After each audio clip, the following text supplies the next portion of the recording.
আপনাদের মাধ্যমে আমরা জানিয়েছি মোর দেন 60 ক্যাম্পাসে এখন নেই। আমরা বলেছি রাষ্ট্র নির্বাচন অবশ্যই অনুষ্ঠিত হতে হবে এবং সেখানে আমাদের বিশ্ববিদ্যালয়ে সকল ধরনের শিক্ষার্থী উৎসবমুখর পরিবেশে ভোট থেকে প্রয়োগ করবে।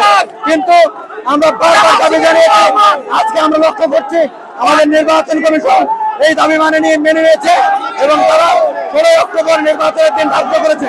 আমরা নির্বাচন কমিশনকে সাধুবাদ জানাই। আমরা মনে করি আজকে নৈতিকতার বিজয় হয়েছে, শিক্ষার্থীদের বিজয় হয়েছে।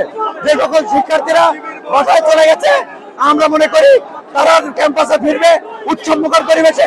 রাষ্ট্র নির্বাচন একটি উৎসবের দিন, সেই উৎসবের দিনে তারা সকলে মিলে উপভোগ করবে এবং তাদের প্রতিনিধি রাষ্ট্রদেব নির্বাচন করবে। বিশ্ববিদ্যালয় প্রশাসন সাধারণ শিক্ষার্থীদের দাবির প্রেক্ষাপটে 25 তারিখের পরিবর্তে যে 16 তারিখ আগামী 16 তারিখ নির্বাচনের তারিখ ঘোষণা করেছে, সেখানে রাজশাহী বিশ্ববিদ্যালয় হাজার হাজার শিক্ষার্থী সেটাকে স্বাগত জানিয়েছে। ইনশাআল্লাহ আমরা সবাইকে নিয়ে একটা সুন্দর অংশগ্রহণমূলক নির্বাচন রাজশাহী বিশ্ববিদ্যালয় শিক্ষার্থীদেরকে উপহার দিব। আমরা তোমার সবাইকে নিয়ে একটা সুন্দর রাষ্ট্র নির্বাচন করতে পারি।